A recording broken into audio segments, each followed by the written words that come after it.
Graça e paz, irmãos. Amém? Todos têm uma Bíblia aí por perto ou em mãos. Eu peço a você que abra a sua Bíblia em Gálatas capítulo 6, verso 14. Gálatas capítulo 6, versículo 14.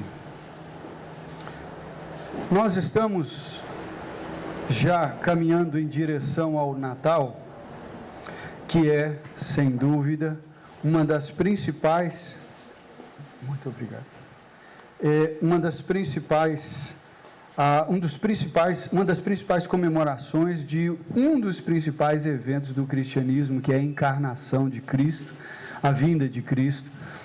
E nós teríamos muito que falar sobre o Natal, mas eu tenho entendido que a cruz de Cristo, já que ela é o ponto central, mais importante do cristianismo, nós devemos tratar sobre a cruz e enfatizá-la por razões, primeiro, óbvias, bíblicas, e também para que nós aqui estejamos nos firmando mais no que foi feito na cruz de Cristo. Então, abra a sua Bíblia em Gálatas capítulo 6, verso 14. E eu peço a você que, se possível, memorize comigo a parte A. Nós estamos seguindo aqui a versão atualizada. Então, mesmo que você não tenha atualizada, você pode tentar memorizar comigo agora a parte A desse verso 14. Topa o desafio? Pronto, irmã Áurea? Vamos conseguir, irmã Disse? Né? Vamos lá? Então, vamos ler então Gálatas 6, verso 14. Prepare aí, abre a sua Bíblia. Nós vamos tratar então desse assunto e vamos estar meditando na palavra do Senhor. Gálatas 6, verso 14, parte A diz: Mas longe esteja de mim gloriar-me senão na cruz de nosso Senhor Jesus Cristo. Só essa parte.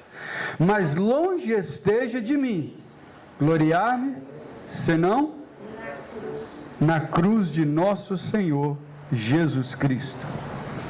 Mas longe esteja de mim gloriar-me senão na cruz de nosso Senhor Jesus Cristo. Só as crianças, adolescentes e jovens, agora bem forte. Mas longe esteja de mim gloriar-me senão na cruz de nosso Senhor Jesus Cristo. Eu ia falar, mas daria muita moral para os jovens. Agora eu vou com os adultos. É ou não é? Não é isso? Com os idosos não, com os adultos, né? Vamos lá, adultos então? Mas longe esteja de mim gloriar-me senão na cruz de nosso Senhor Jesus Cristo. Mas longe esteja de mim gloriar-me senão na cruz de nosso Senhor Jesus Cristo. Todos juntos? Mas longe esteja de mim gloriar-me senão na cruz de nosso Senhor Jesus Cristo. Vamos orar. Bendito Deus e Pai, obrigado pela Tua palavra, que é a verdade vinda do céu, vinda do Teu coração para nós. Habilita nosso coração para compreendê-la. E não somente compreender, quebra, Espírito Santo, dentro de nós toda resistência à verdade da Tua palavra. Para que o nosso coração possa entender que no Senhor há salvação para nós. E confiando nesta verdade, assim vivemos cheios da alegria do Senhor. Vivemos cheios da presença do Senhor. É no Teu nome que eu peço, Senhor Jesus, para a glória do Senhor. Amém, amém. Mas longe esteja de mim gloriar-me, senão na cruz de nosso Senhor Jesus Cristo. A cruz, irmãos, é o principal símbolo do cristianismo. Quem é que nunca estava andando aí pelas avenidas e viu uma cruz, não é isso? Na estrada. Você já viu uma cruz lá na estrada? Aquilo ali lembra que alguém morreu por ali. No cemitério, então, é lugar de muita cruz, não é? Traz aquele sentimento de pesar. Mas se você estivesse em outro país e você visse uma cruz, por exemplo, no estabelecimento, você veria ali um lugar amigável, provavelmente amigável. É um lugar seu, é um lugar de gente que busca temer a Deus e servir a Deus. A cruz é este símbolo diferente de todas as outras religiões. As outras religiões têm outros símbolos. Por exemplo, o judaísmo tem a estrela de Davi, que são duas pirâmides, uma para cima e outra para baixo. E elas, ali harmonizadas, querem dizer que há uma harmonia entre o céu e a terra. Então, a cruz é diferente da estrela de Davi. Os muçulmanos têm o quê? Tem uma meia-lua com a estrela. Dizem que provavelmente por causa dos viajantes árabes que andavam pelos desertos e eram guiados pelas luzes da lua e da estrela. E, enfim, vários símbolos. Todas as religiões têm símbolos, mas o cristão é esquisito. Uma cruz, um instrumento de morte. Não é uma estrela, não é uma lua, não é algo que você diz é a harmonia do céu e da terra. Não é isso, é um instrumento de morte. E pior que isso, é o pior instrumento de morte que já havia sido criado até os tempos de Jesus. Então, note bem, a cruz, então, é esse símbolo que traz para nós lembranças, hoje amigáveis em certos locais, mas de pesar na maioria deles. Agora, aqui nós temos uma expressão especial. Olhe comigo aí, no verso 14.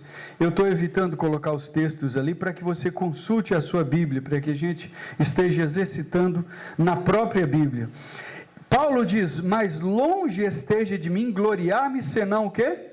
Na cruz de nosso Senhor Jesus Cristo. Na cruz de Cristo. Na cruz de Cristo. O que é gloriar na cruz de Cristo? Gloriar-me na cruz de Cristo. A cruz de Cristo. Essa é a expressão chave para nós. O que significa a cruz de Cristo? A cruz, nós vimos na Bíblia a palavra cruz significando, claro, aquele madeiro. Por exemplo, Filipenses 2,8 diz que Cristo foi obediente até a morte, e o quê? E morte de cruz. Cruz ali era o quê? Era exatamente aquele madeiro mesmo em que Cristo foi pendurado. Mas cruz também poderia ser colocada no sentido, essa palavra poderia ser colocada no sentido de aflição e provação. Olha, em Mateus 10, 28, Jesus diz assim: aquele que não toma a sua cruz, e o quê? E segue-me, não é digno de mim. Tomar a cruz e seguir é tomar aquela vergonha, aquele sofrimento, passar vergonha diante da sociedade, sofrer o vitupério, a vergonha, o massacre, o bullying diante da sociedade, tudo isso está incluído aqui na cruz. Então, ser um seguidor de Jesus significa sofrer bullying por causa de Cristo. Mas a cruz aqui se refere a algo muito mais do que isso. É a doutrina de que Cristo morreu pelos pecados nossos sobre a cruz. Eu queria que você desse uma olhadinha comigo aqui no capítulo 1 de Gálatas. Pega a sua Bíblia aí, abra agora no capítulo 1. Gálatas capítulo 1, verso 3 e 5. Gálatas 1, verso 3 e 5. Aquele texto que nós lemos, está refletindo, reverberando, está fazendo coro com estes versículos aqui. Olha só o verso 3 a 5. Leia aí comigo, diz assim: graça a vós outros e paz da parte de Deus nosso Pai e do nosso Senhor Jesus Cristo, o qual o quê? Se entregou a si mesmo pelos nossos pecados, para nos desarraigar, para nos desenraizar, para nos arrancar deste mundo perverso, segundo a vontade de Deus, de nosso Deus e Pai, a quem seja a glória pelos séculos dos séculos. Amém. Verso 4, mantenha-se no verso 4, falando do Senhor Jesus, Ele foi aquele que se entregou pelos nossos pecados. O que é a cruz? A cruz é o instrumento de Deus oferecer seu próprio Filho como um sacrifício por mim e por você. A cruz é o palco de Deus. A cruz é o palco onde Deus mostra a glória dele. Escute aqui. Um jogador de futebol, ele treina, ele evita as baladas, tem uns que nem tanto.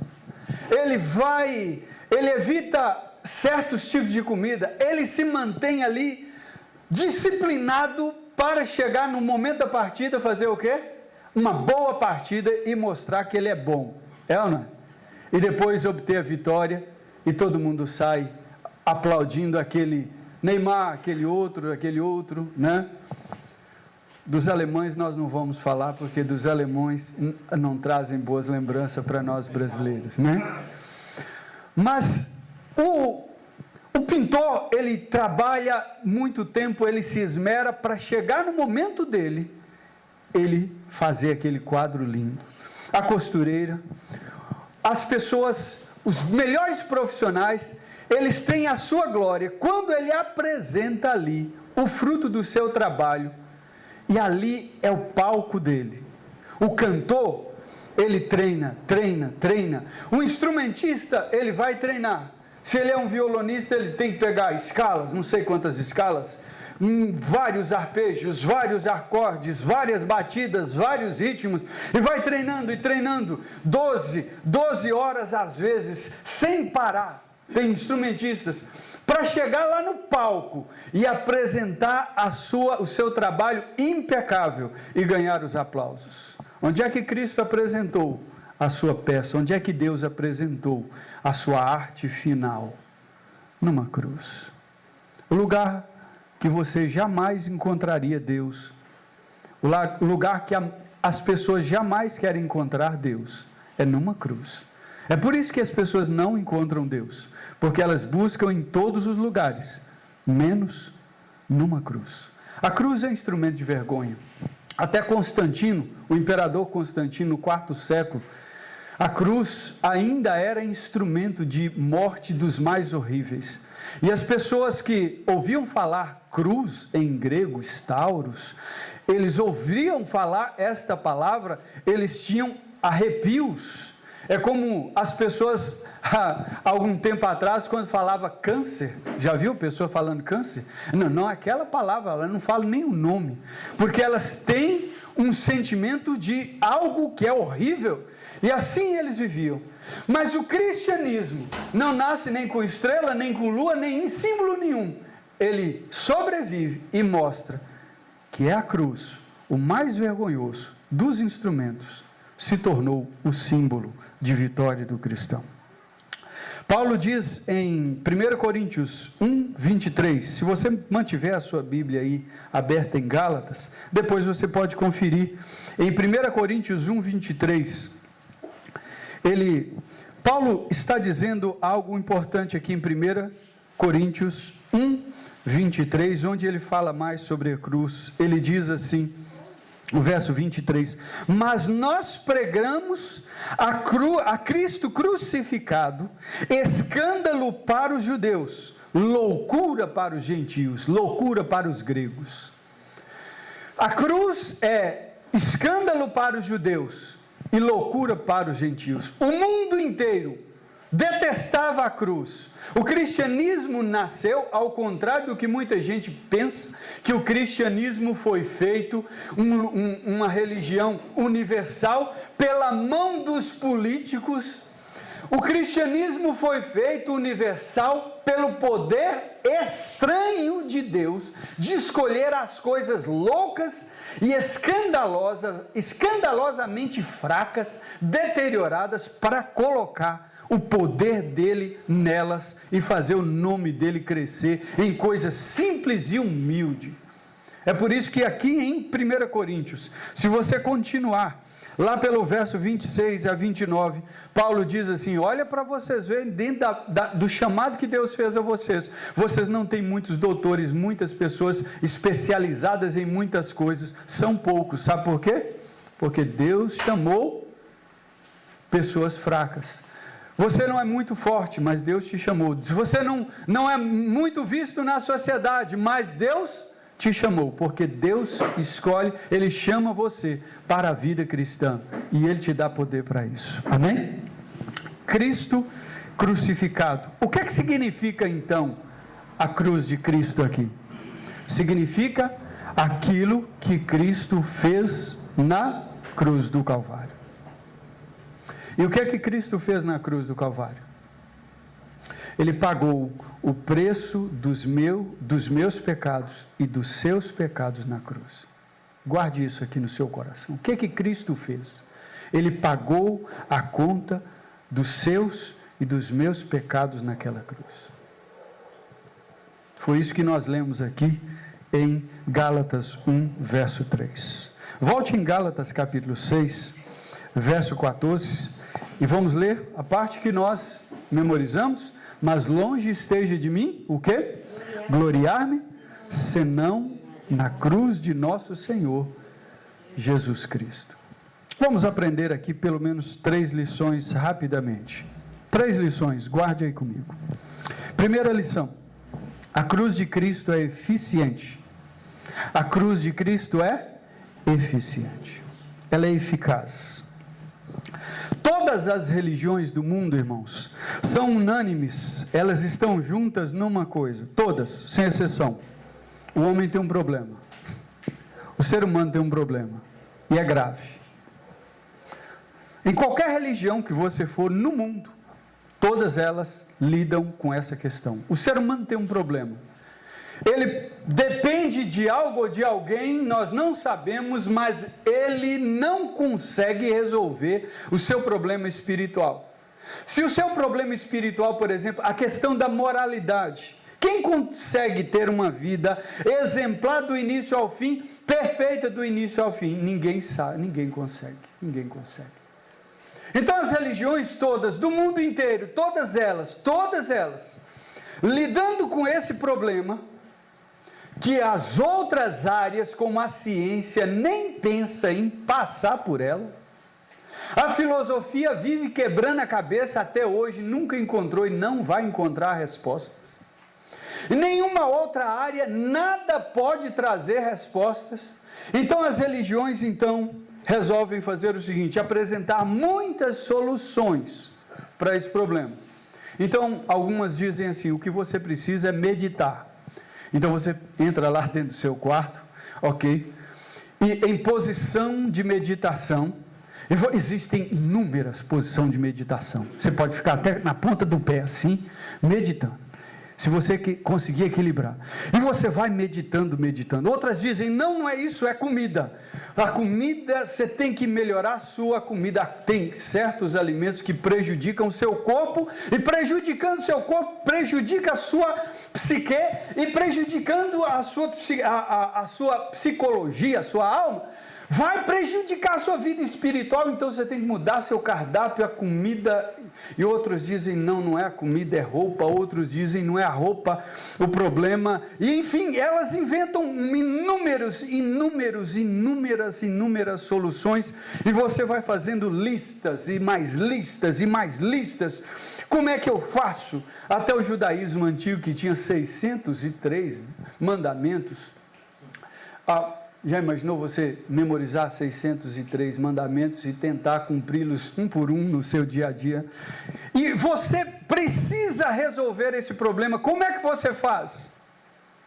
Nenhuma religião apresenta solução. E a maioria das soluções que elas tentam apresentar são delas mesmas. Você tem que evoluir. Você precisa evoluir. A única forma é evoluir. E alguém que nasceu, por exemplo, numa família mais estruturada, que tem uma cabeça um pouco mais ajustada e tem uma vida um pouco mais tranquila, ela tem uma vida e se destaca ali. A outra já não, nasceu numa família desestruturada e está todo bagunçado, a vida está bagunçada. Aquele que nasceu na vida mais estruturada falou: aquele fulano ali não evolui, aquilo é uma alma penada que não evolui nesse mundo, que não entendeu.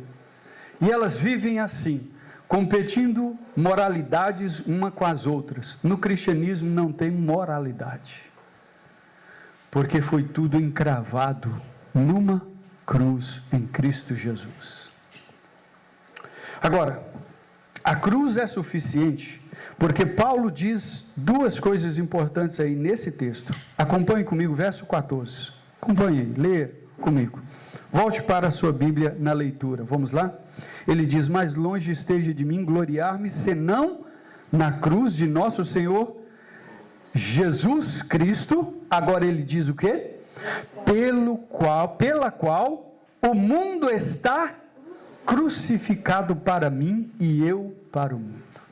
Primeira coisa que ele diz é que quando Cristo morreu naquela cruz, e quando você crê que Cristo morreu por você naquela cruz, arrependendo dos seus pecados, foi isso que aconteceu com ele e com todo cristão, e você deposita sua confiança naquela cruz, naquele momento você morre para o mundo. Escutou aqui? Naquele momento você o quê? Morre para o mundo. Acontece uma aplicação de Deus da cruz de Cristo em você, em que você morre para o mundo. E todos os seus amores por esse mundo sangram juntamente com Cristo naquela cruz, até a morte. Você já viu uma pessoa tentando emagrecer? É duro, não é, irmãos? Chega aquele chocolate, chega aquela coisa, e você fica assim, né?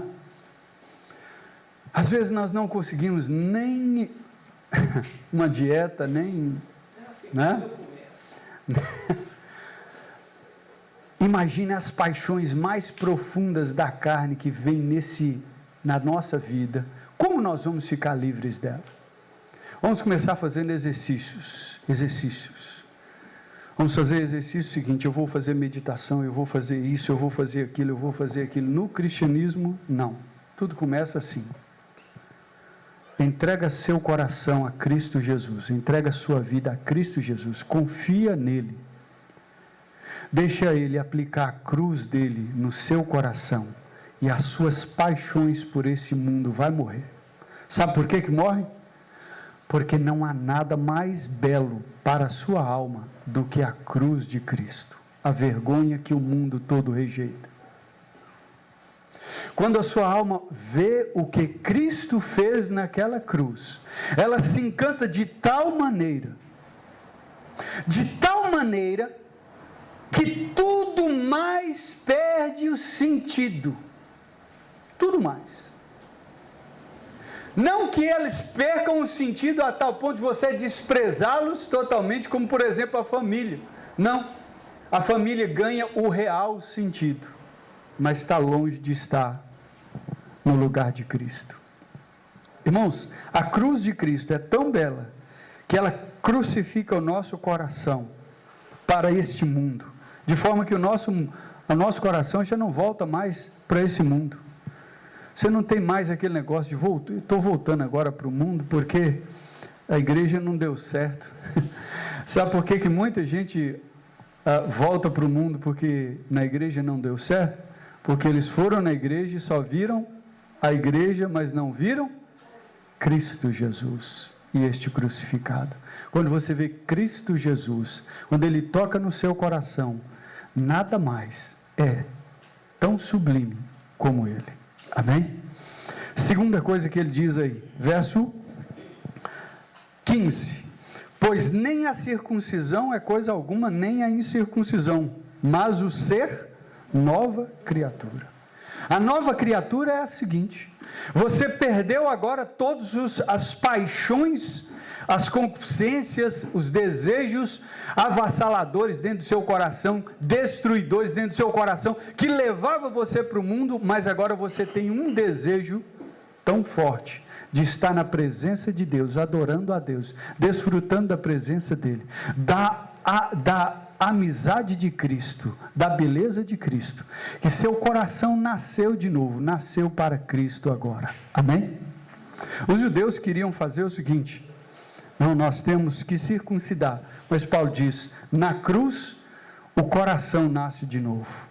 Quando você vê o que Cristo fez na cruz, você entende o que o ser humano pode entender. Na medida que o ser humano pode entender, que você entende o que Cristo fez na cruz, ali nasce uma nova pessoa, um novo coração, uma vida totalmente confiante e depositada em Cristo. Essa é a glória de Cristo, da cruz de Cristo. Ela é uma cruz, ela é uma obra eficiente. Segundo, 1 Coríntios 1,18 diz Paulo assim: certamente a palavra da cruz é loucura para os que se perdem, mas para nós que somos salvos, é o que? É o poder de Deus. Fale comigo, é o poder de Deus. A cruz de Cristo, irmãos, é o poder de Deus em nós. As pessoas olham e falam: que lixo, é uma cruz, é uma vergonha. Houve um certo filósofo que disse assim, Nietzsche, disse o seguinte: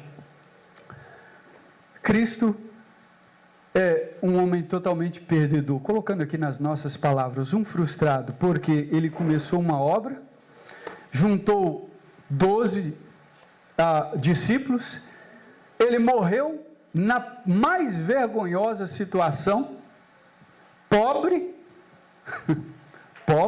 e numa cruz como um bandido, o pior dos bandidos, e os seus 12 seguidores morreram também pobres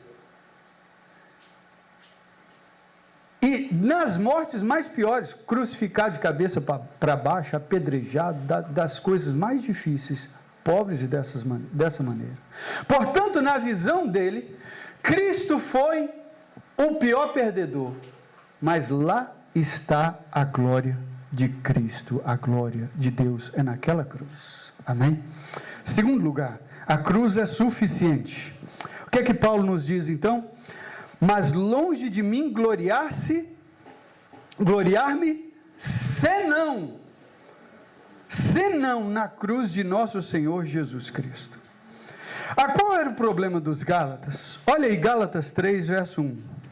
Gálatas 3, verso 1. O problema dos Gálatas começa aqui. Gálatas 3, versículo 1. Nós temos essa afirmação, além do 1, verso 8, mas vamos aqui no Gálatas 3, verso 1, diz assim: ó Gálatas insensatos, quem vos fascinou a vós outros, ante cujos olhos foi Jesus Cristo exposto como crucificado? A palavra fascinou aí, ela também é traduzida como enfeitiçou. Quem foi que enfeitiçou? Paulo está dizendo, Gálatas, quem foi que enfeitiçou o seu coração para deixar Cristo crucificado e seguir essas ideias judaizantes? Vou explicar ideias judaizantes. Havia um grupo de judeus que se tornaram cristãos em Gálatas, e não, na verdade, não primeiramente em Gálatas, mas em Antioquia, em Atos capítulo 15, você pode ler depois sobre isso, e esse grupo dizia, nós temos que crer em Jesus, como os apóstolos nos têm ensinado, mas crer em Jesus não basta, crer no que Cristo fez na cruz não basta, tem que ser circuncidado como também os judeus são, porque os judeus têm a marca ali da sua aliança com Deus na circuncisão. Então é preciso circuncidar. E eles então estavam acrescentando, um sinalzinho de adição, acrescentando a salvação em Cristo, a circuncisão. Eu pergunto a você, o que é que você tem acrescentado à cruz de Cristo? Para muitos, a cruz não é eficiente, porque eles pensam, a cruz não pode transformar meu coração, pois Paulo diz, é eficiente, pode transformar qualquer coração. Ela é também suficiente. Para muitos, eles dizem, não, a cruz de Cristo não é suficiente, eu tenho que crer em Cristo, mas tenho também que acrescentar algumas coisas, eu tenho que fazer boas coisas, eu tenho que fazer isso, fazer aquilo outro. Eu lembro de ter lido certa vez sobre um homem que ele acreditava que Deus, ele tem 2 planos de salvação, um para Israel antigo, os judeus, e um para a igreja hoje. Aí ele acabou escrevendo da seguinte maneira, eu creio em Jesus, mas eu vou encontrar um judeu e fazer a transfusão do sangue de um judeu para o meu corpo, né? Tirar o meu e colocar, fazer uma transfusão, para que eu tenha o sangue judaico, porque Deus tem um plano de salvação especial para Israel. Então, se eu for um judeu de sangue, olha até que ponto chega a loucura do ser humano por acreditar em coisas desse tipo. E ele de fato fez para que, se caso o plano de Deus pela cruz falhasse, o plano de Israel não falharia. Isso é interessante, porque muitas pessoas acreditam assim. Eu já cheguei em muitas casas para evangelizar, e uma das coisas que as pessoas falavam é assim, eu creio em Jesus, mas é o seguinte, a gente, para ser salvo, a gente tem que fazer as coisas boas, senão, se a gente só crê em Jesus, a gente não é salvo. Sabe por que quer dizer isso? Quer dizer assim, Cristo pode salvar se eu ajudar Ele. Se eu não o ajudar, Ele é incompetente para me salvar.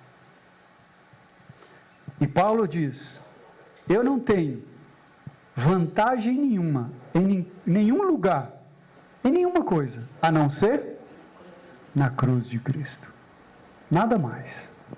Nada mais. Ele diz ainda em 1 Coríntios 1:2 assim, porque decidi nada saber entre vós, senão a Jesus Cristo e este crucificado.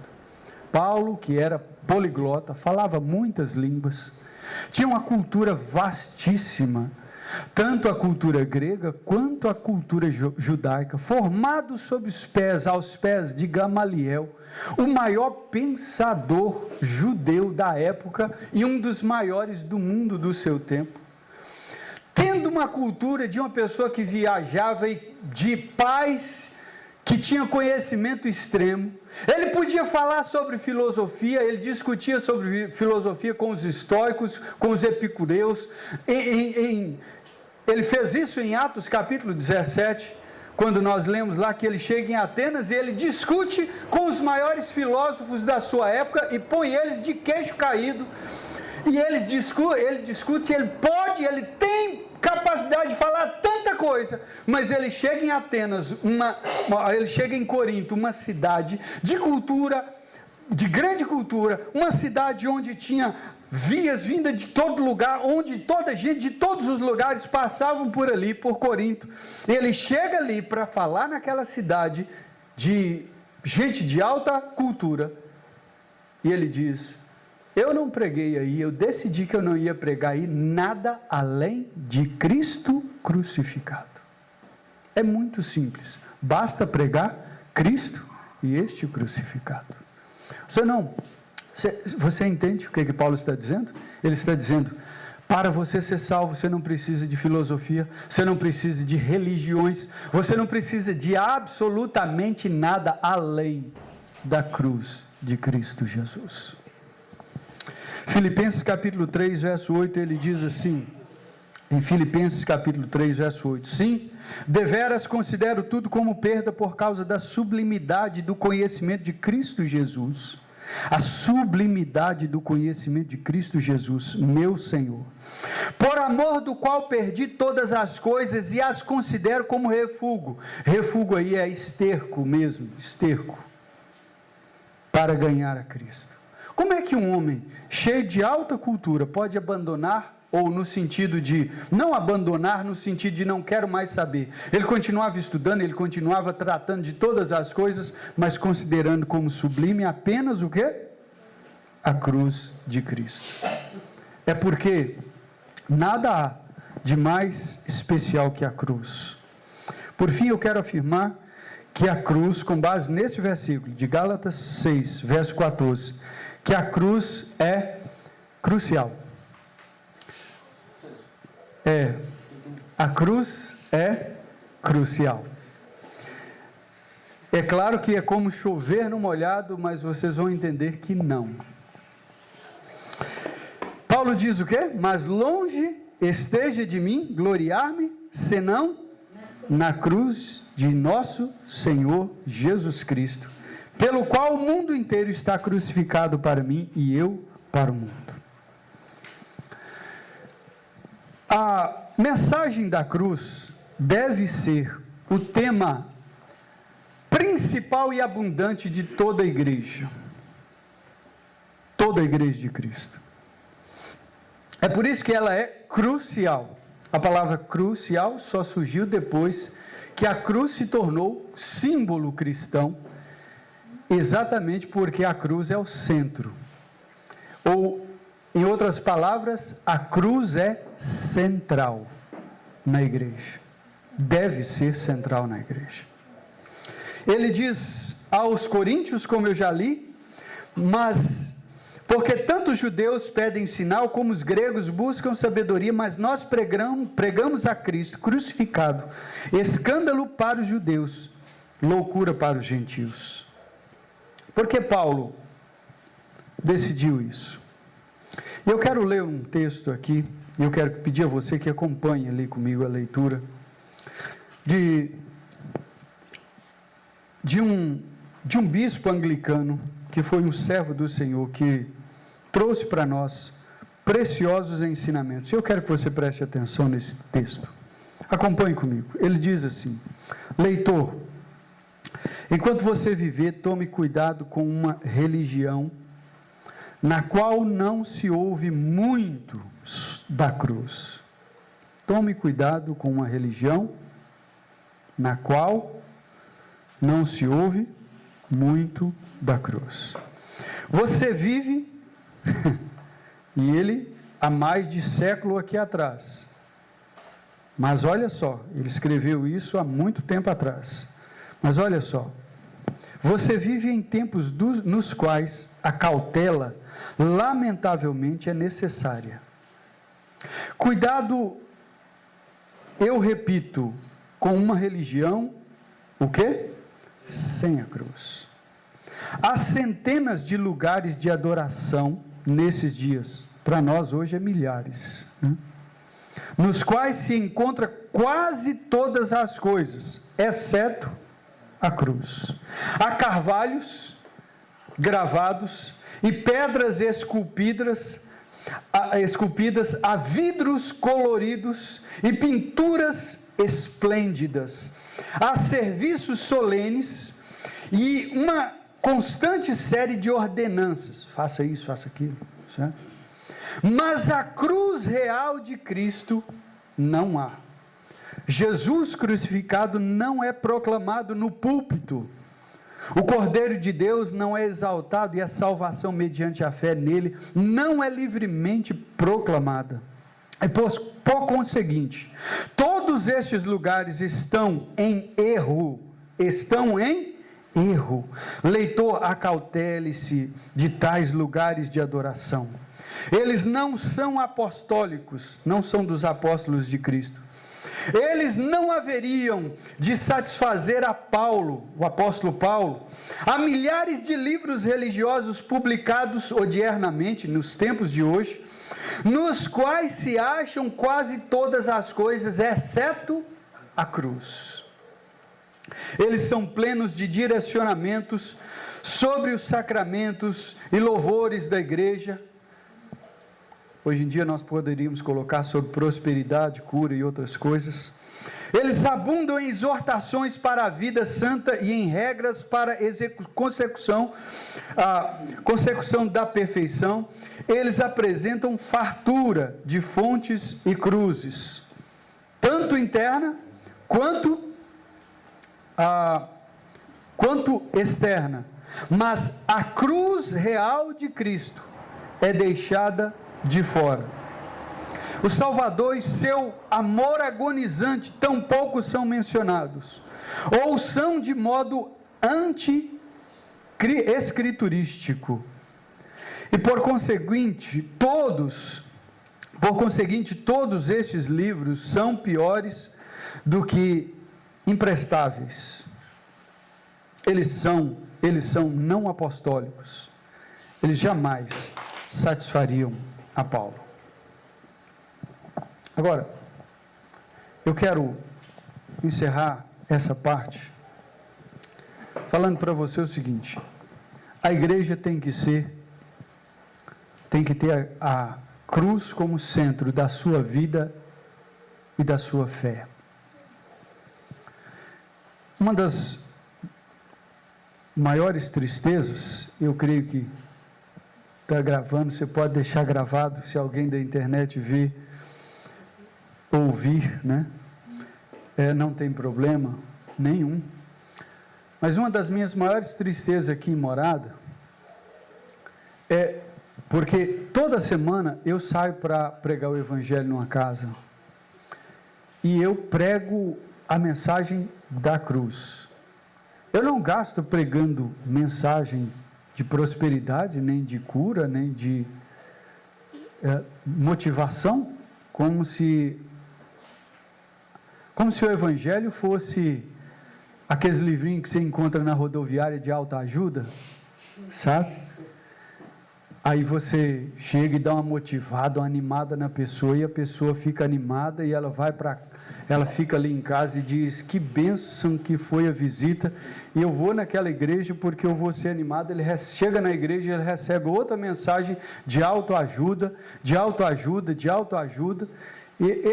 esse não é o meu programa de pregação. E eu noto as pessoas aqui olhando para mim com uma cara estranha, depois que eu termino de falar. Uma cara assim, nunca ouvi, isso que você está falando é estranho. É como se as pessoas nunca tivessem ouvido, ou se ouviram alguma vez, foi raro, isso aconteceu raramente. Isso significa que esse tempo que eu tenho estado aqui em Morada, eu não fui eficiente o suficiente para proclamar a mensagem de salvação e saturar essa cidade com esta mensagem de salvação, a mensagem da cruz, de forma que outras mensagens que não são a mensagem da cruz estão saturadas, estão sendo usadas para saturar essa cidade, que não é a mensagem do Evangelho, e muita gente desconhece o Evangelho.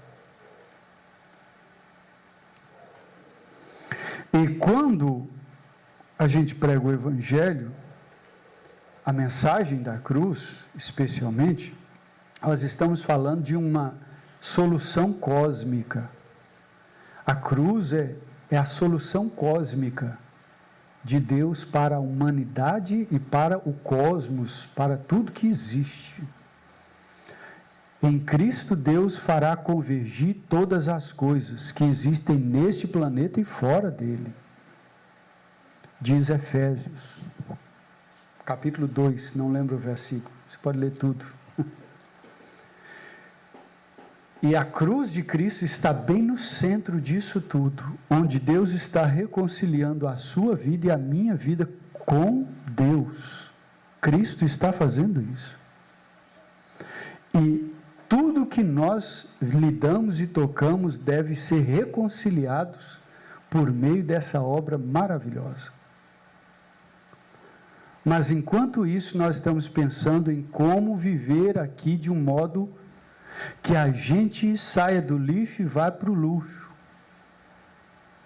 E vende-se hoje lenço, vende-se hoje vassoura, vende-se hoje rosa, vende-se de tudo na igreja, dá, entrega, faz tanta coisa.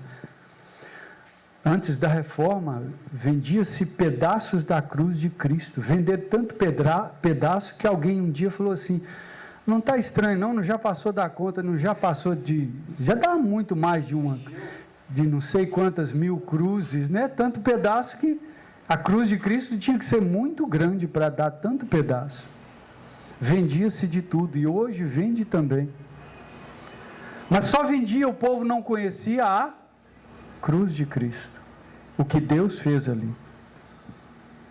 E hoje nós estamos vivendo um povo sem o conhecimento da cruz de Cristo. Então, eu passo para essas perguntas que nós temos aqui. Eu quero fazer essas perguntas para você, olha aqui. Vamos lá?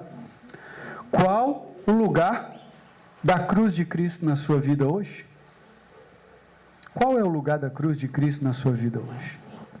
Eu pergunto para você hoje, você se entusiasma com a mensagem da cruz? De que Cristo, na cruz, estava ali sendo entregue pelos seus pecados e que nele há salvação. E você pode crer nele hoje, que você encontra a salvação? Você se entusiasma com isso ou precisa de mensagem de autoajuda? Segunda pergunta. Qual a mensagem que mais toca em seu coração, ainda no mesmo sentido? Qual é a mensagem que mais toca no seu coração hoje? E a mensagem que eu tenho é que Cristo, Ele morreu na cruz, Ele carregou o madeiro, morreu naquela cruz. O justo pelos injustos. Eu no grupo dos injustos e Ele, o único justo, o único santo e perfeito, morreu naquela cruz por mim, para que eu, confiando nele, tivesse a justiça de Deus. Por isso, eu não tenho vantagem nenhuma para contar. A única vantagem que há em mim não é minha, é da cruz de Cristo. Eu não tenho vantagens para contar, nenhuma. E a última, quando você morrer e comparecer diante de Deus para o julgamento final, em que você vai estar firmado? Você vai chegar diante de Deus e dizer, Senhor, eu fui gente boa, mas o Senhor não está sabendo, eu fui gente boa demais. Você vai falar, qual é a sua vantagem? Você vai se gloriar em quê? Você vai se gloriar em quê? Você vai chegar para Deus e dizer, Senhor, eu tinha uma religião boa demais. Senhor, eu tinha uma religião boa, mas era muito boa. Aquela igreja era boa demais. Senhor, teve tanta cura lá, Senhor. O Senhor estava lá, não estava? O Senhor me viu lá. O Senhor me viu no culto, não é, Senhor? O Senhor estava lá. Você vai se gloriar nisso? Na sua religião? Existe glória nisso? Você vai se gloriar nas doações que você fez para a igreja, para as pessoas, porque você ajudou o cachorrinho que estava machucado a atravessar, a rua, porque você ajudou a senhora que estava com dificuldade de atravessar ali a rua, o trânsito difícil. Você vai se alegrar porque você cuidou de uma pessoa, você fez uma obra, você livrou uma pessoa da morte, você vai se gloriar nisso. Você vai se gloriar porque você foi um bom pai, um bom marido, um bom filho, um bom aluno, alguma coisa assim. Você vai se gloriar nisso, você vai contar vantagem nisso. Pois eu quero dizer para você uma coisa, só há uma coisa que pode te dar livramento no dia do juízo final. É que quando você consultar a sua consciência, você diz: Senhor, desde aquele dia que eu ouvi a palavra do Senhor, a mensagem da cruz, eu criei na tua palavra. E eu nunca mais tive outro motivo de me gloriar. Nada mais. Só Cristo e este crucificado. Vamos curvar as nossas cabeças. Vamos orar. Amado Jesus, aqui está a tua palavra, lida, explicada e aplicada ao nosso coração. Pedimos o Senhor que o Senhor derrame o teu Espírito Santo nos corações nesta noite e faça cada um de nós compreender, não pela persuasão das nossas palavras, mas pela força do teu poder, pela força da verdade que é a tua palavra. Pai, não deixa que nenhum dos que aqui estão nesta noite se percam, procurando contar vantagem de alguma coisa na sua vida. Qualquer vantagem que não seja a obra de Cristo Jesus por nós naquela cruz. Meu Deus, quebra todos os ídolos dentro do nosso coração. Aquilo que nós louvamos em nós mesmos, aquilo que nós louvamos em nossas famílias, em nossas religiões, em nossas igrejas. Quebra estes ídolos dentro do nosso coração. Ensina-nos a focar, a depositar a nossa fé inteiramente na cruz de Cristo, na obra do Senhor Jesus por nós. Eu peço isso para a glória do Senhor. Amém e amém. Amém?